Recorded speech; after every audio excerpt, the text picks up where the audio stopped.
Bonjour et bienvenue dans cette émission quotidienne de prière. Je suis heureux de vous retrouver aujourd'hui. Nous allons répondre ensemble à la question comment lire et méditer la Bible le matin.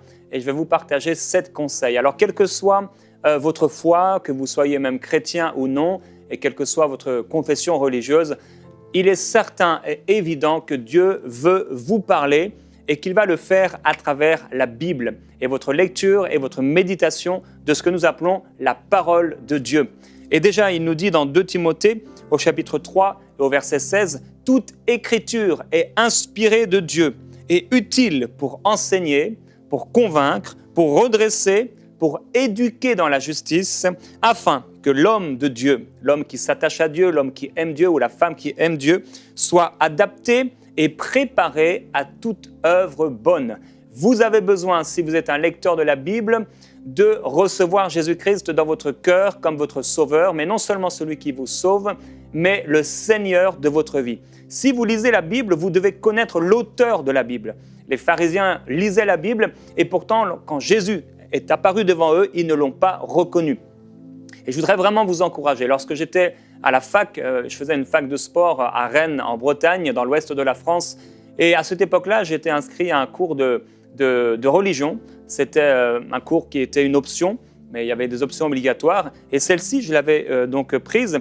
Et la professeure avait lu plusieurs fois la Bible, elle l'enseignait même, mais elle n'avait aucune expérience avec Dieu. Alors c'est peut-être votre cas aujourd'hui. Et je voudrais vraiment vous encourager à ne pas lire la Bible comme une lettre morte parce que cette lettre est vivante et Dieu veut la rendre vivante dans votre cœur. Alors que vous soyez peut-être musulman, évangélique, catholique, protestant ou je ne sais quelle confession religieuse, ce qui est important, c'est que vous puissiez connaître l'auteur de cette lettre parce qu'il vous l'a laissée. Il veut vous sauver, il veut vous libérer, il veut vous transformer complètement, il veut vous racheter parce qu'il vous aime. Et aujourd'hui, alors que je vais partager avec vous ces 7 étapes qu'on peut utiliser pour méditer la Bible, j'aimerais d'abord vous dire avant tout, on ne peut pas simplement méditer la Bible et lire la Bible comme le faisaient les pharisiens ou comme le faisaient ces professeurs d'histoire de la religion ou de la Bible, mais il faut qu'on vive quelque chose avec Dieu. Et peut-être vous m'écoutez aujourd'hui et depuis 10 ans, 20 ans, vous allez à l'église ou vous lisez la Bible sans avoir connu réellement Jésus-Christ dans votre cœur. Vous ne pouvez pas dire que vous êtes sauvé, vous ne savez pas que si vous mouriez aujourd'hui, vous allez à la rencontre du Seigneur, mais peut-être que vous dites « Oh, j'ai essayé de faire le bien, j'ai fait tout ce que j'ai pu », eh bien, ça n'est pas suffisant parce que la Bible dit justement que toutes les œuvres bonnes des hommes devant Dieu sont comme un vêtement souillé. On est incapable de nous sauver par nous-mêmes, mais Jésus-Christ est venu non seulement pour nous sauver, mais il est venu pour qu'il soit le Seigneur et le maître de notre vie. Alors si vous êtes le maître de votre vie, si vous dirigez encore votre vie, eh bien ça montre une chose, vous n'êtes pas encore sauvé, vous n'avez pas fait cette expérience avec Dieu, ou alors vous l'avez abandonné et vous êtes allé loin de la foi. C'est d'abord mon encouragement pour vous, c'est important je crois de pouvoir vous le partager. Alors avant de voir un peu les 7 étapes, quelques petites choses faites sur la Bible. Alors la Bible a été écrite en 3 langues et sur 3 continents. Sur une période de 1600 ans, par environ 40 hommes, d'à peu près 1500 avant Jésus-Christ à 100 après Jésus-Christ. Je voudrais vous encourager à, si vous n'avez pas encore lu la Bible en entier, à la lire en entier. Avant de devenir un étudiant de la Bible, donc c'est-à-dire de méditer la Bible et d'étudier la Bible, il est important déjà de l'avoir lu en entier une fois au moins. Alors, la première lecture, si vous lisez la Bible pour la première fois, il est vraiment bon de pouvoir commencer dans le livre de Matthieu jusqu'à l'Apocalypse et ensuite de lire de la Genèse jusqu'au dernier livre de l'Ancien Testament, jusqu'à Malachie. Il faut environ 50 heures pour lire la Bible. C'est à peu près ce qu'il faut si vous lisez une lecture moyenne, normale, à peu près 50 heures. Ça veut dire que si vous la lisez 5 minutes par jour, il vous faudra 1 an et 8 mois pour la lire une fois. Si vous lisez la Bible pendant 50 ans, alors vous l'aurez lu 30 fois. Si vous lisez la Bible 15 minutes par jour, il vous faudra 6 mois et 20 jours pour la Bible en entier. Si vous la lisez pendant 50 ans, eh bien vous l'aurez lu 90 fois. Ce qui est intéressant, c'est que bien sûr, plus vous allez la lire longtemps chaque jour, et moins il vous faudra de temps pour la lire en entier. Alors si vous lisez la Bible pendant 30 minutes par jour, il vous faudra seulement 3 mois et 10 jours pour la lire en entier. Donc, si je lis la Bible pendant 5 minutes par jour, il va me falloir presque 2 ans pour la lire. Mais si je la lis 30 minutes par jour, en un peu plus de 3 mois, je l'aurai lue. Et si vous lisez la Bible 1 heure par jour, il vous faudra seulement 1 mois et 20 jours pour la lire en entier. Et au bout de 50 ans, si vous l'avez lu pendant 50 ans, vous l'aurez lu 540 fois. Alors, j'ai voulu faire ce petit calcul simplement pour vous montrer qu'il est important de pouvoir lire la Bible et de pouvoir la lire chaque jour. Et si vous ne lisez pas au moins la Bible 1 fois par année, je voudrais vraiment vous encourager à faire un effort parce que c'est la parole de Dieu. 1 heure par jour, c'est peut-être beaucoup pour la plupart d'entre nous, mais si on pouvait au moins lui accorder peut-être 15 minutes au moins, ou peut-être 30 minutes par jour. Je crois que cette parole, elle est vivante, et si on la lit, elle va nous transformer. Et donc, je voudrais vous encourager à vous donner un objectif quotidien, temporel, de lecture. Donnez-vous un objectif, sinon vous allez être esclave des circonstances, et quand les circonstances vous envahiront, alors vous n'aurez pas le temps de lire la Bible. Il faut que vous puissiez être maître de votre temps. Et je veux vraiment vous encourager de tout mon cœur à vous donner un objectif quotidien de lecture, quelles que soient les circonstances.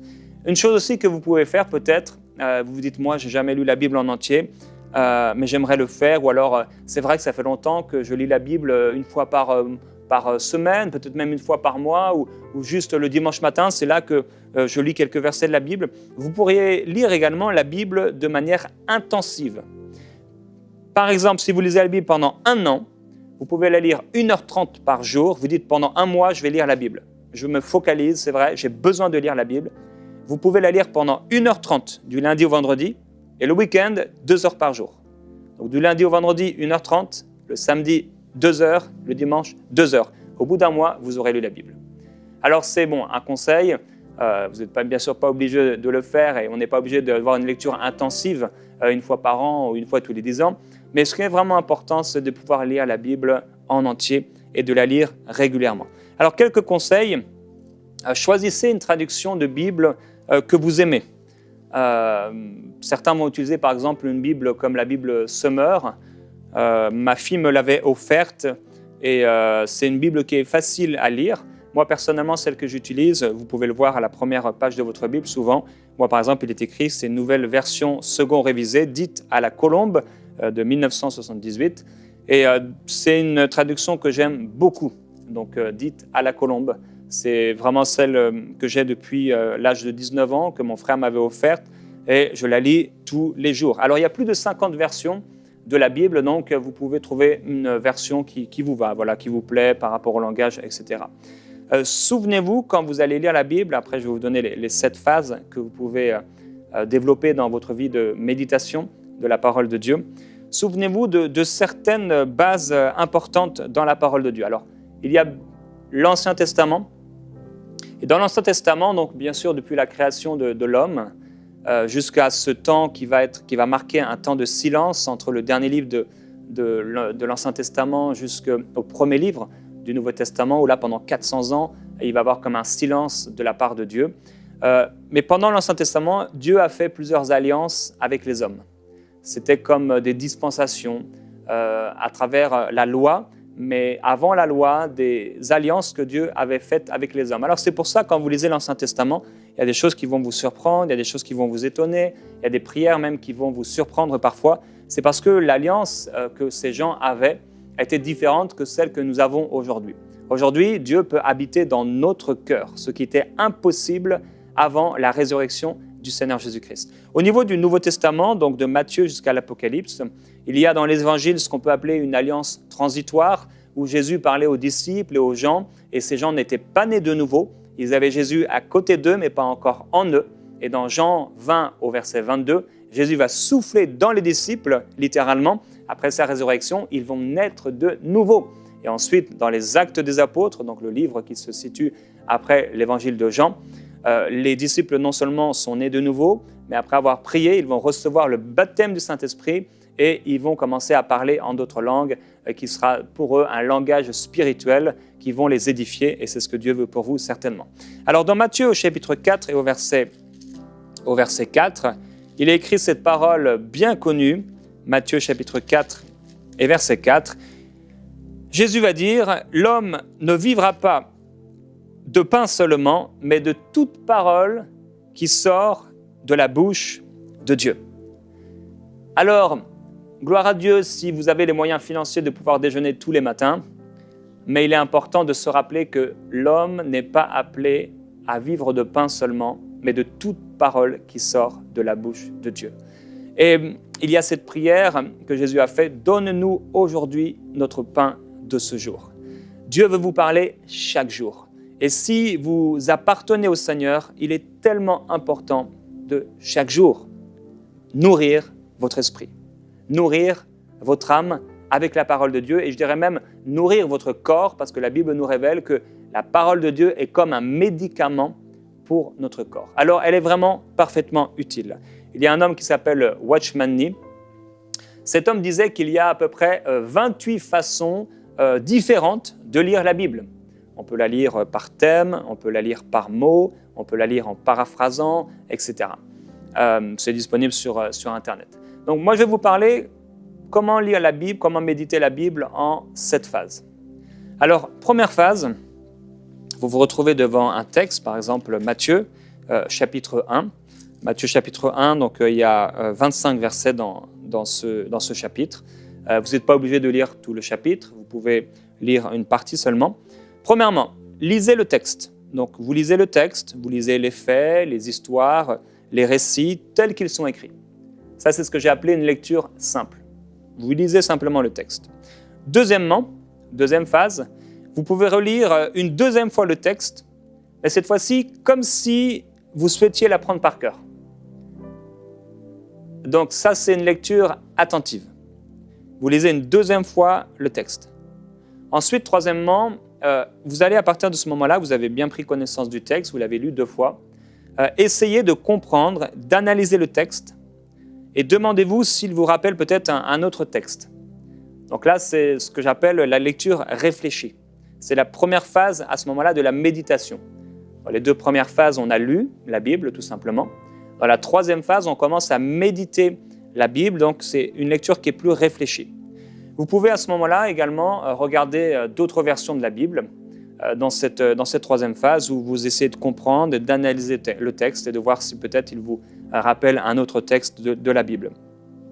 4e, et c'est important et on l'oublie souvent, demandez au Saint-Esprit, votre enseignant, qu'est-ce qu'il veut vous dire. C'est la parole de Dieu. Et le Saint-Esprit est là, la Bible dit, Jésus en a parlé, il a dit, il vous enseignera toutes choses et il vous rappellera les paroles que je vous ai dites. Alors si vous êtes dans le mode de méditer la parole de Dieu et pas seulement de la lire, dans cette 4e phase, demandez au Saint-Esprit. Voilà, vous avez lu par exemple le chapitre 1 de Matthieu, vous avez vu la généalogie, alors au début, bon, c'est une généalogie, ok. Ensuite, la naissance de Jésus-Christ, c'est le Saint-Esprit. Prenez un temps de prière, qu'est-ce que tu veux me dire par rapport à ce passage que je viens de lire? Et là, vous demandez au Saint-Esprit, qu'est-ce que tu veux me dire? 5e phase, pour une méditation que je vais appeler phase 2, vous pouvez utiliser donc, des outils comme EM Bible. Par exemple, sur donc, emcitv.com, vous avez ce formidable outil avec EM Bible et avec ce qu'on appelle les codes Strong. Peut-être vous n'êtes pas du tout familier avec ça, vous ne savez même pas ce que c'est. Les codes Strong, c'est simplement, par exemple, vous pouvez voir ici, il est écrit « Voici comment arriva à la naissance de Jésus-Christ ». Alors le code Strong, vous allez voir un numéro qui apparaît donc sur mcitv.com, EM Bible, code Strong, ou même directement dans la Bible sur EM Bible, et vous cliquez sur Strong, et vous allez voir des numéros qui apparaissent devant plusieurs mots. Donc en fait, c'est les mots tels qu'ils ont été écrits au départ. Vous cliquez dessus, et vous allez avoir la définition du mot, non seulement la définition du mot, mais toutes les fois où ce mot a été utilisé dans, que ce soit le Nouveau Testament ou l'Ancien Testament. Et donc, ça va vous donner tous les versets qui parlent de ce mot, et ça va vous permettre de faire une étude un peu plus poussée. Vous pouvez également utiliser une concordance. J'en ai eu une pendant un temps, maintenant j'utilise beaucoup plus EM Bible, mais également à la fin de ma Bible, j'ai ici une petite concordance donc, j'utilise assez régulièrement, par exemple, pour chercher un mot. Si je dois chercher, par exemple, un mot comme, on va dire ici par exemple, dépendance, eh bien je vais regarder ici et on me propose 3 versets où il est écrit dépendance. Alors ce n'est pas aussi précis que les Strong sur EM Bible, sur emcitv.com, mais quand même ça va vous donner plusieurs mots qui sont utilisés donc dans la Bible. Voilà pour la 5e phase. La 6e phase, prenez des notes. Donc, vous avez lu la Bible, vous avez lu le chapitre ou le passage une première fois, vous l'avez lu une deuxième fois, la 3e fois, vous avez commencé à chercher vraiment à comprendre le texte, à l'analyser, vous avez peut-être regardé dans d'autres versions que vous avez à la maison. 4e, vous demandez au Saint-Esprit. Bon, le Saint-Esprit, vous pouvez aussi lui demander en premier, et m'assure, Saint-Esprit, qu'est-ce que tu veux me dire ? Qu'est-ce que tu veux me partager aujourd'hui ? Parce que c'est une nourriture que Dieu veut vous donner. 5e, donc vous utilisez ces outils, ces Strong, vous regardez un peu, vous continuez à étudier, chercher des textes qui ont rapport avec les versets ou le passage que vous avez lu et étudié. 6e, vous prenez des notes. Donc alors, soit vous prenez des notes dans un carnet à côté, ou soit, comme moi, vous prenez des notes directement dans le texte. Donc par exemple, si vous pouviez regarder ma Bible, vous allez voir que j'ai des notes qui sont à côté des textes. Voilà, vous pouvez en regarder, j'en ai ici tout le long. Ici, j'ai des textes qui sont écrits parfois, donc des notes que je me suis prises personnellement. Il y a aussi des versets qui sont donc soit fluorés, soit entourés de différentes couleurs. Certains utilisent des codes de couleurs, pas moi, mais voilà, je vais fluorer ou entourer ou souligner selon l'importance du texte. 7e, donc après avoir fait tout cela, passez un temps à prier. Peut-être par rapport au texte, peut-être par rapport à ce que le Saint-Esprit vous a partagé, mais même si ce n'est pas par rapport au texte directement, passez simplement un temps dans la prière. Vous allez voir qu'en ayant médité la Bible, la parole de Dieu, ce sera beaucoup plus simple pour vous de prier. Vous êtes là nourri et ça va être beaucoup plus facile de pouvoir prier parce que vous avez ouvert votre esprit et votre intelligence, vous êtes concentré sur le texte et ce texte, je vous rappelle, il n'est pas un texte mort, mais il est vivant. Alors, voilà un peu pour les 7 phases, mais maintenant 2 points importants. C'est vraiment important. Vous pouvez, et je vous encourage à faire dans votre vie avec la Bible, la parole de Dieu, 2 lectures par jour, au moins. Une lecture que j'appelle une lecture courte et une lecture longue. Alors, la lecture courte, c'est celle que vous pouvez par exemple faire le matin ou le soir.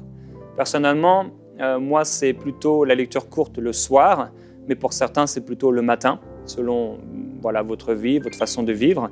Alors, la lecture courte, elle est là pour être rafraîchie. Donc, c'est un peu style pensée du jour, c'est la nourriture, c'est votre pain. Vous vous réveillez, par exemple, et vous avez besoin d'être nourri, vous avez besoin d'être rafraîchi, vous avez besoin de recevoir une parole de la part de Dieu pour votre journée. Vous faites cette lecture courte. C'est peut-être 15 minutes, mais pendant 15 minutes, vous lisez la Bible. Vous n'entrez peut-être pas dans la méditation, bien sûr, dans les 7 phases qu'on vient de développer, mais vous allez être nourri par le Seigneur. Quand vous faites cette lecture courte, par exemple, le matin, c'est pour vous. Ce n'est pas pour les autres. C'est vraiment pour vous, c'est pour votre nourriture, même si au bout d'un moment, à force d'avoir développé cette vie de méditation ou de lecture de la Bible même, on peut parler ici juste de lecture de la Bible, forcément ça va découler sur les autres et ça va pouvoir faire de vous une source de bénédiction parce que vous allez vous habituer à la parole de Dieu. J'aime beaucoup cette expression, être versé dans les Écritures. Vous pouvez être versé dans les Écritures. J'aime les personnes qui ont pris l'habitude d'être versées, qui ont développé vraiment cette méditation et cette lecture de la Bible et qui sont arrivés à un niveau où ils sont vraiment versés dans la parole de Dieu, comme Obélix qui est tombé dans la marmite. Vous pouvez également tomber dans la parole de Dieu et être versé dans les Écritures. Alors, dans cette lecture courte, vous prenez moins de notes. Bien sûr, il n'y a pas beaucoup de notes. Peut-être vous allez souligner quelque chose. C'est une lecture qui est courte. Vous pouvez, dans cette lecture qui est courte, lire la Bible, entre guillemets, un peu au hasard. Vous lisez un texte, voilà. Aujourd'hui, vous avez envie de lire dans Jérémie, vous avez envie de lire dans l'Évangile de Jean, dans Éphésiens, peut-être dans l'Apocalypse, dans Genèse, dans les Nombres. Eh bien, un peu au hasard, sauf si c'est votre seule lecture de la journée. Si vous ne lisez qu'une fois par jour la Bible, je ne vous encourage pas du tout à lire la Bible au hasard. Par contre, si vous la lisez une fois en la méditant, la deuxième fois, je vous encouragerai à la lire un peu ici et là. Ça va vous permettre d'aller dans plusieurs textes au fur et à mesure de la journée. Maintenant, pour la lecture plus longue, là, vous allez être nourri et vous allez connaître plus. Là, vraiment, vous connaissez, vous allez aller plus loin dans la parole. Et cette fois-ci, ça peut être aussi, non seulement pour vous, mais pour les autres. Par exemple, dans le cadre du service, mais également de votre service en tant que chrétien dans le monde, par rapport aux gens qui ne connaissent pas Dieu, par rapport à ceux qui le connaissent, par rapport à votre famille, par rapport aussi à vos besoins personnels. Si vous avez un besoin personnel, à ce moment-là, vous allez méditer en fonction de ce besoin. Là, prenez des notes. C'est important de prendre des notes plusieurs fois dans cette lecture plus longue. Je vous encourage à faire une lecture suivie. Dans cette lecture plus longue, faites une lecture suivie. Ça veut dire de A à Z, de Genèse à l'Apocalypse. Et continuellement, vous allez revenir de Genèse à l'Apocalypse.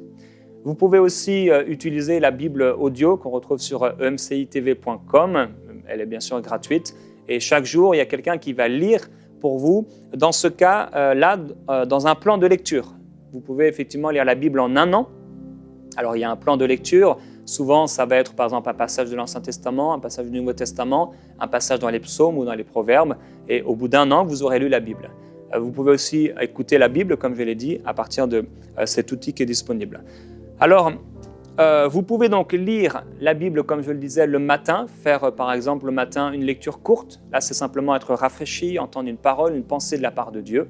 Et le soir, une lecture plus profonde, une lecture un peu plus longue. Vous pouvez avoir également deux Bibles. Moi, ça a été mon cas. Bon, j'en ai plusieurs, mais le matin, je méditais ma Bible habituelle, donc dans la version dite à la colombe. Et le soir, j'utilisais la Bible que ma fille m'a offerte, le Summer, la Bible Summer. Ce qui est un peu délicat, c'est qu'au bout d'un moment, comme en lisant deux versions, je connaissais tellement de versets par cœur à force de les avoir lus, qu'en lisant une deuxième version, je perdais un peu certains mots. Donc, moi, personnellement, je suis resté sur une version. Ce qui est important également, ce sera mon dernier conseil, éloignez-vous de votre téléphone. Éloignez-vous de votre téléphone. Quand vous allez méditer la parole de Dieu, éloignez-vous de votre téléphone. Vous mettez tout en silence, vous vous éloignez de votre téléphone à ce moment-là et vous lisez la Bible, que ce soit d'ailleurs pour une lecture courte ou pour la méditation qui est un peu plus longue, mettez tout de côté. Vous pouvez mettre par exemple certains peut-être un casque anti-bruit ou si vous êtes avec plein d'enfants dans la maison et que quelqu'un s'en occupe, voilà, vous pouvez être un petit instrumental, certains ça peut peut-être vous aider, mais éloignez tout ce qui est téléphone. On est tellement préoccupé toute la journée. Quand on lit la Bible, c'est important de pouvoir le faire avec non seulement assiduité, mais vraiment concentration. Voilà un peu quelques conseils et cette phase que vous pouvez avoir dans votre lecture de la parole de Dieu. Et j'aimerais maintenant prier pour vous par rapport à ce que je viens de partager. Père, je te remercie parce que ta parole est une nourriture vivante. C'est vraiment une nourriture que tu veux pour notre âme, pour notre cœur, pour notre corps.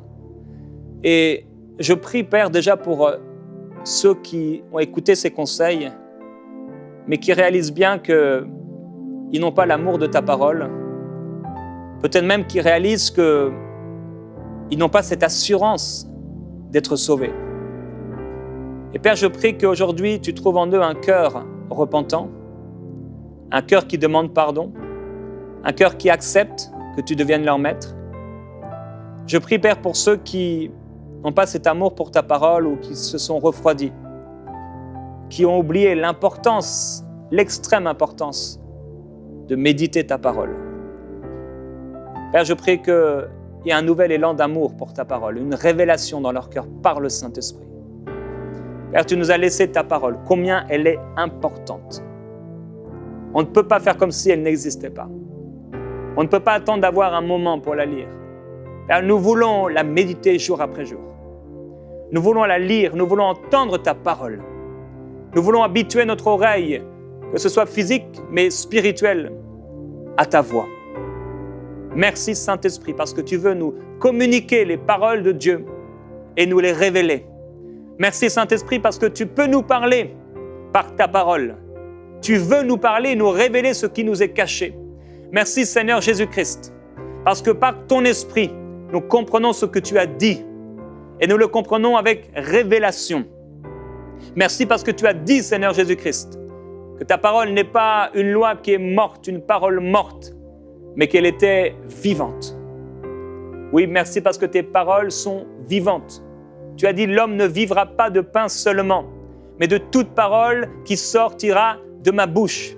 Père, nous ne voulons pas être, comme l'a dit l'apôtre Jacques, ces personnes qui regardent, qui lisent, qui méditent ta parole et qui aussitôt, après l'avoir médité ou entendu, l'oublient, comme quelqu'un qui oublierait son visage après s'être regardé dans un miroir. Père, je prie qu'au contraire, pour mes amis, mes frères et mes sœurs qui méditent ta parole, que cette parole s'enracine profondément, s'établisse dans leur cœur par ton esprit. Je prie qu'ils soient fondés et établis dans ta parole, afin qu'ils soient forts dans leur autorité, forts dans leur connaissance de toi, forts dans l'amour, forts et établis, Seigneur, dans le service, forts dans leurs pensées, forts dans leur cœur, forts face à l'ennemi, forts dans les circonstances, forts dans les épreuves. Merci parce que ta parole vient nous fortifier et nous édifier. Je te glorifie, merveilleux Jésus-Christ, pour ta parole qui est pleine de vie, pour ta parole que tu nous as laissée. Tu ne nous as pas laissés seuls, mais tu nous as laissé ta parole. Et ta parole est la vie, et ta parole est la lumière des hommes. Et ta parole s'est manifestée, elle a habité parmi nous, elle a été rejetée, elle a été méprisée. Mais nous ne sommes pas de ceux qui méprisent ta parole. Nous voulons serrer ta parole dans notre cœur. Nous voulons la garder jour après jour. Nous voulons méditer ta parole et l'entendre. Nous avons soif de ta parole. Nous désirons que tu nous parles. Seigneur, nous voulons que tu nous parles. Je désire que tu me parles, Seigneur, par ta parole. Alors que je lis, alors que mes frères et mes sœurs lisent ta parole, ô Esprit de Jésus-Christ, viens nous révéler ce qui nous est caché. Viens faire sauter des mots dans nos cœurs par ton Esprit, ô Père. Viens nous révéler, oui, des choses auxquelles on n'avait pas pensé, des choses qu'on n'avait pas imaginées. Oh glorieux Jésus-Christ, merci pour toutes les fois où tu m'as dirigé dans ta parole. Merci pour toutes les fois où tu m'as donné des conseils ou même des ordres, des instructions par ta parole. Je te glorifie, Seigneur Jésus-Christ. Beaucoup de personnes veulent savoir ce que tu dis. Ils veulent entendre des prophéties. Ils veulent que quelqu'un prophétise sur eux. Mais Seigneur, tu nous as laissé ta parole et ta parole nous conduit. Ta parole nous dirige. Nous te glorifions pour ta parole. Ta parole est la vérité. Alléluia, gloire à Jésus-Christ. Frères et sœurs, la parole de Dieu est la vérité. Et je me souviens une fois, je voulais faire un institut biblique et j'étais en train de prier par rapport à ça depuis plusieurs jours. Et en lisant la Bible, je suis tombé sur ce passage où les apôtres sont restés pendant 1 an, une année entière à l'église, et ils étaient là, ils étaient à toutes les réunions. Et quand j'ai lu ce verset, je me souviens, le Saint-Esprit est en train de me montrer, non, ne va pas faire cet institut biblique, mais pendant 1 an, investis-toi à fond dans ton église locale. C'est ce que j'ai fait. Et pendant cette année-là, à la fin, le Saint-Esprit nous a appelés à commencer enseigne-moi.com. Je crois aussi que le Saint-Esprit vous dirigera à travers sa parole. On va se retrouver demain dans Prière inspirée, le psaume 23, ensuite le psaume 119. À demain dans Prière inspirée.